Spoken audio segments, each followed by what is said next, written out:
On this episode of United, how to find the right college for you, we talk with one of the experts. Ever wondered what a normal day was like for a student athlete? We get a behind-the-scenes look. And we'll hit the volleyball court to practice that perfect pass. United starts now.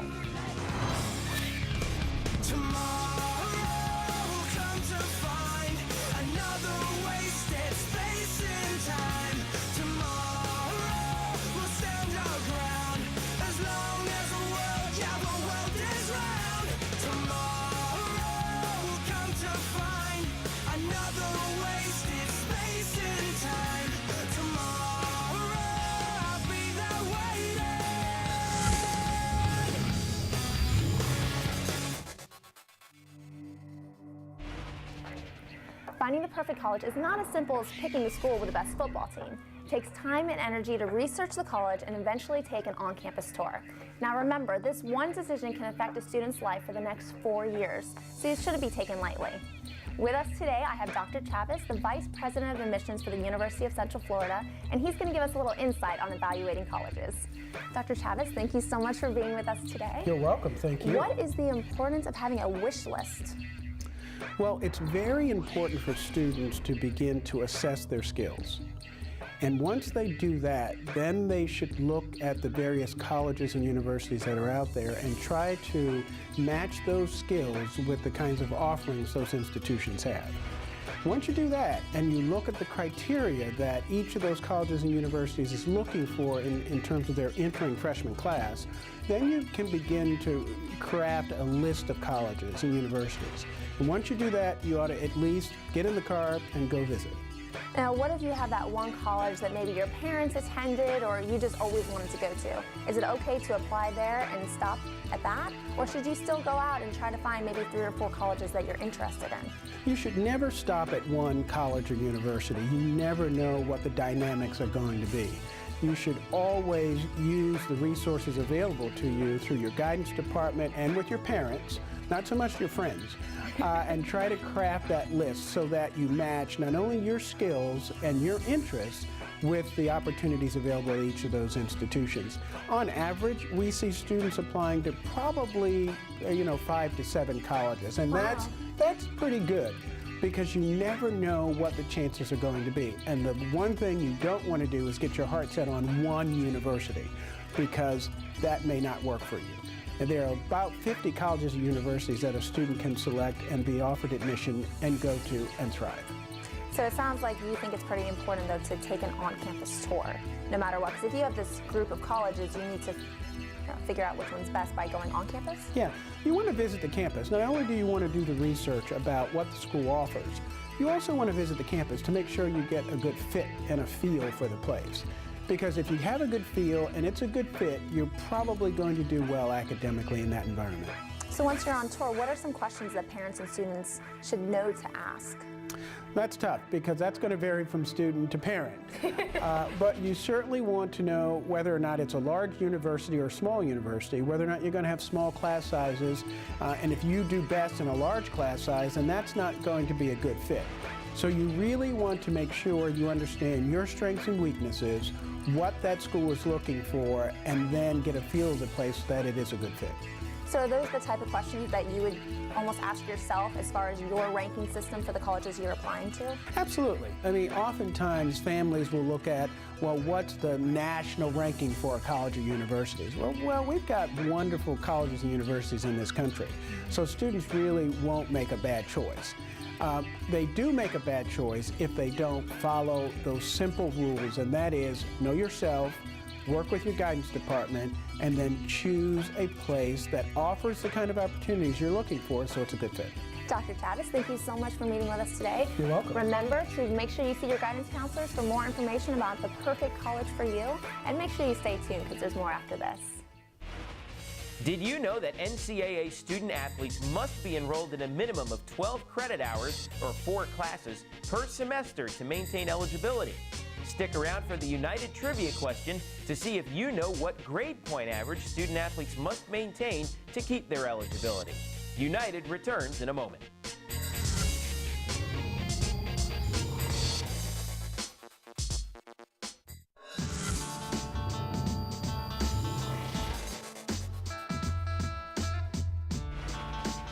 Welcome back to United. I'm Mike O'Donnell. Have you ever wondered what it's like to be a student athlete at UCF? Today we're going to take you behind the scenes with two UCF student athletes as they take you through their routine in our Day in the Life feature.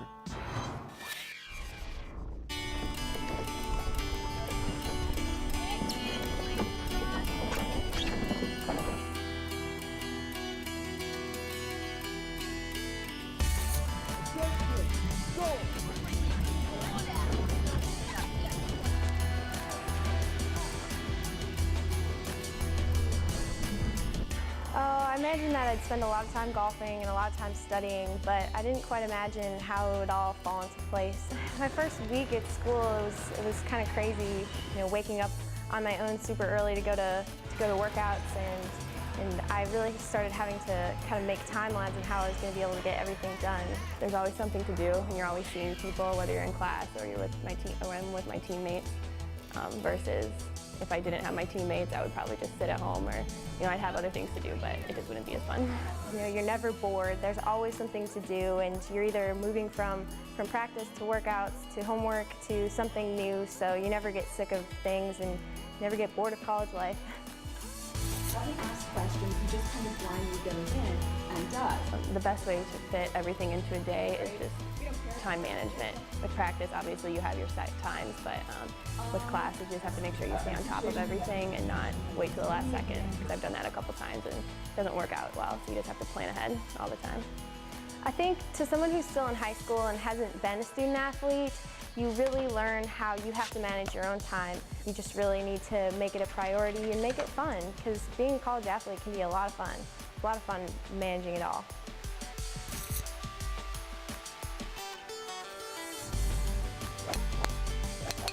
The most unique thing about my schedule is the amount of time spent on golf, because as a golfer, there's practice time, but then if you really want to improve even further, you have to spend even more time practicing golf. And so it's one of those things that if there were more hours in the day, you could spend even more time practicing. And so you just have to get as much done as you can. I study more, I think, even though I don't have a lot of time. I spend more time in study hall, and when I'm there, I know that that's the only time I have to study, so I make the most of it while I'm there. Mastering time management it's a constant task. There's definitely a point where you can get too much focused on breaking down your time and always being efficient, and you have to be aware of the fact that you need time to set aside, time to spend with your friends, time to relax, time to enjoy yourself as a college student. I don't really know any other way of college life, because that's what I've been doing for 3 years. So I think I'd be really bored if I didn't have something to do all the time, and I wouldn't know what to do with my time whatsoever.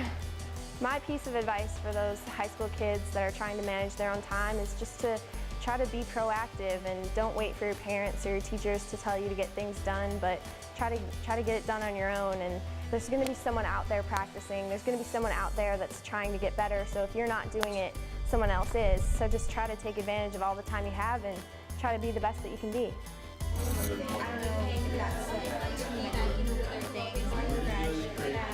Some days you're so tired and you just don't want to get up and go to workouts, or you don't want to go to practice, but you just have to pull yourself through it and know the reason why you're here, why you're doing it. It's just to make yourself a better athlete, a better student, a better individual.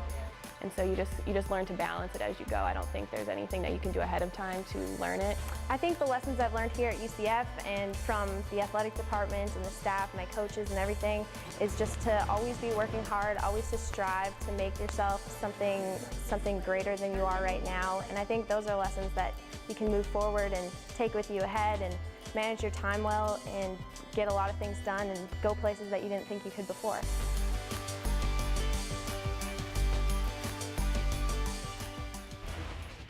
As you can see, there's a lot of late nights and early mornings for these student athletes.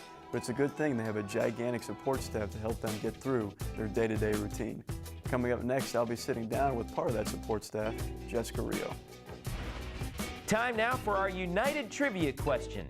What is the minimum grade point average, or GPA, that an NCAA student athlete must maintain to stay eligible in their sport?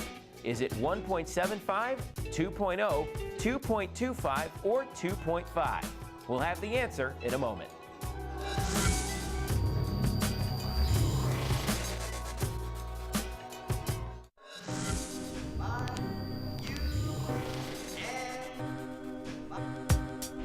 It's time for the answer to this episode's trivia question.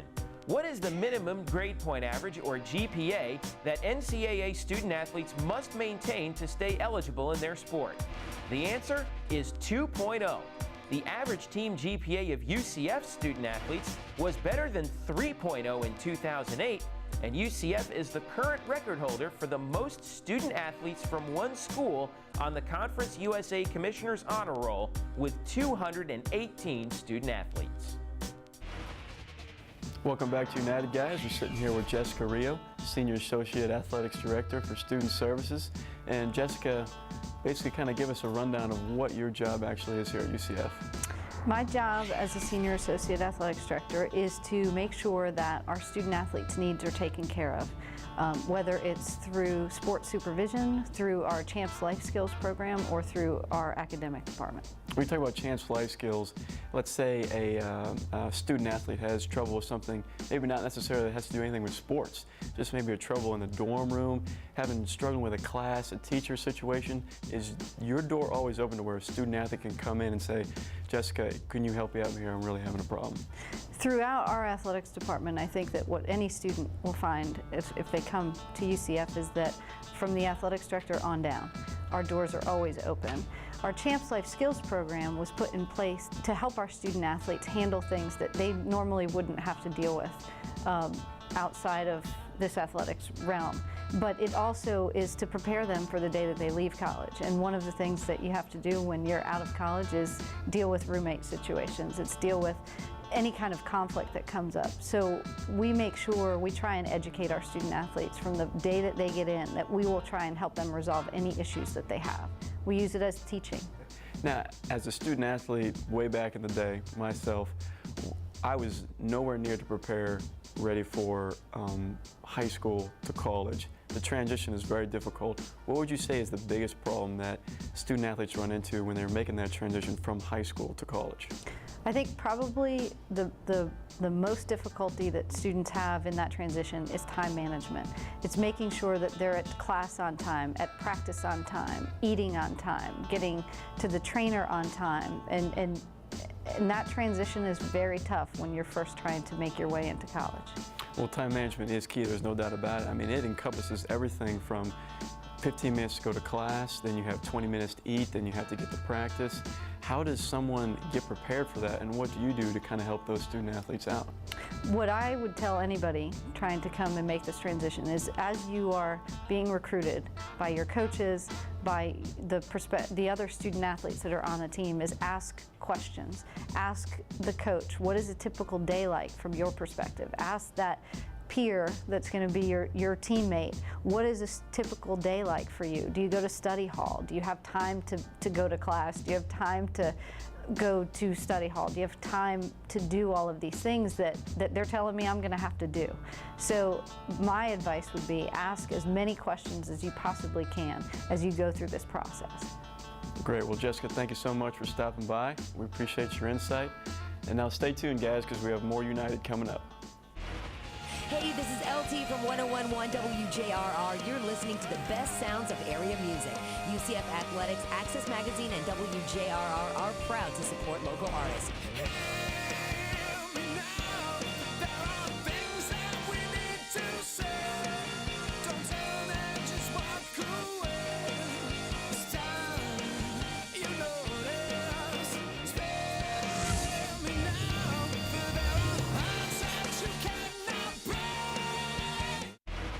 Hey, this is Todd Dagenet, head volleyball coach here at the University of Central Florida. And with me I have Katie Duggan from Fort Lauderdale, Florida, and we're going to work with you a little bit on how we teach passing here at UCF. First of all, the most important thing when we're talking about passing is we talk about the body position. We're going to put Katie right here.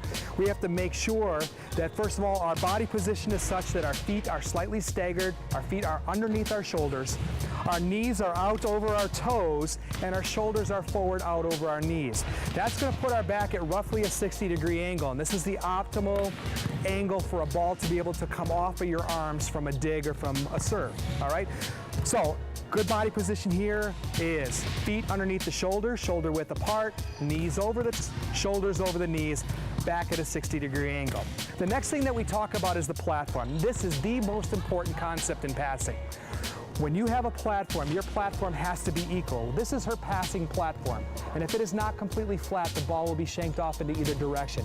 We make sure that we tell our athletes to push their thumbs together, creating a surface right here that if they need to pass the ball with this area, they can. It's nice and flat, but ideally the passing platform is those 4 inches that are right above the wrist. Right here, Katie has a real nice passing platform, and this is going to be just fine when she gets into a match to make sure that ball goes exactly where she wants it. Now, the last thing that we talk about whenever we are passing or we are in serve receive, we talk about making sure that our core, which is right here in front of our belly button, we want to make sure that our core is facing the target. So let's put you over here, and let's say the camera is going to be the target. You got to make sure that you got to get your core around the ball, and we make sure that we are facing right to our target. You get the right body position, you get a good platform, you get your core right to the target, you're going to get a good pass, I promise. Coach, can you tell us a bit about the drill we're going to watch today?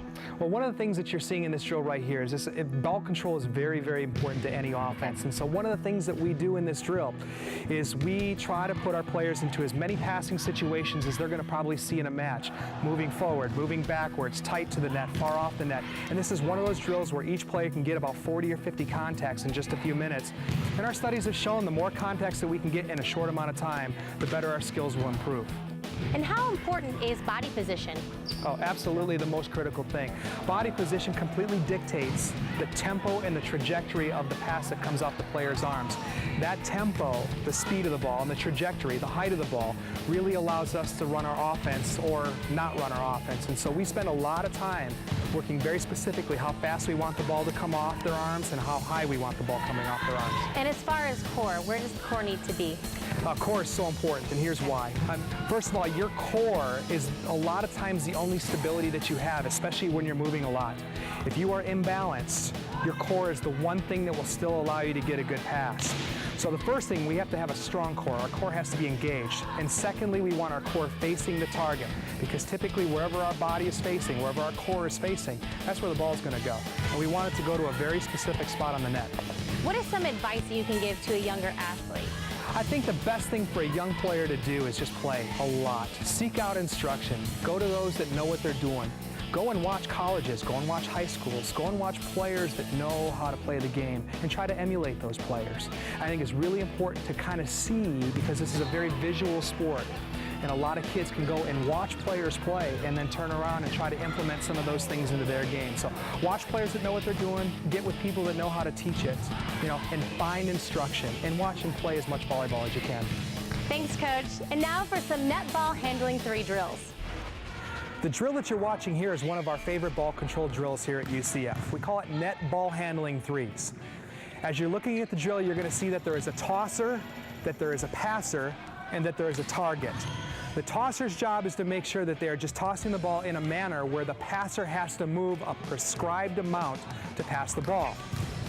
The section that you're watching right now is the passer's moving from the net, off the net, and passing a ball moving backwards. We use this a lot on balls that are served short or when our opponent tips the ball over the top of the block. When you're moving from the net backwards to pass a ball that's just coming over the net, it's very important to maintain ideal body position. The number one mistake made is that a player will stand up and they will lose their core and they will lose their body position. That will cause an inaccurate pass. So whenever you're moving from the net backwards, you have to make sure that you maintain that body position.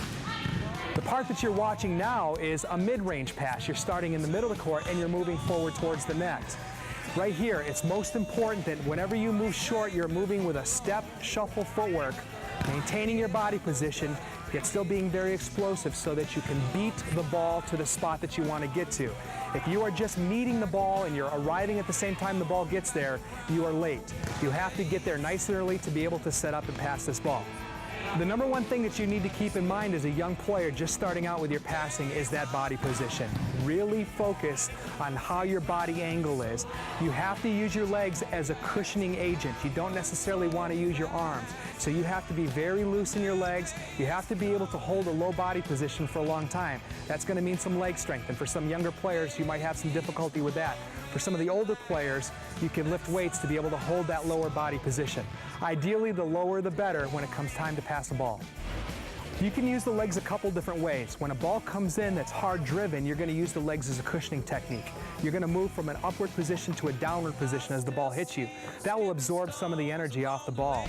Sometimes the ball is going to come over with no energy on it, and you actually have to put energy into it to get it up to your desired target. In that case, you're going to go from a lower body position and extend your legs up through the ball, lifting the ball up to the target. Fortunately, volleyball is one of those games that you don't need a friend to play with. The best thing is that wall that's on your garage or in the house, but don't tell your mom and dad that you're doing it. But you can sit there and you can hold your body position and you can continuously pass against the wall. One of the games you can play with yourself is pass the ball high 20 times, pass the ball low 20 times. Then mix it up, pass one high, one low, one high, one low. And that's a great way for you to get the feel and the touch on the volleyball. Maybe when you don't have a friend there to pass with you, all you need is a brick wall. I think more than anything else, you have to realize passing starts everything off. Yes, you could say that the serve starts it off, but passing is really what sets up your offense. If there's one thing I would tell everybody, it doesn't matter if you're tall or if you're short. You be the one that's the best passer on your team, because you're going to help your team out if you can be that person. As in any sport, practice is always going to make you better. So make sure you stick with it and stay tuned to our next episode of United. See you next time.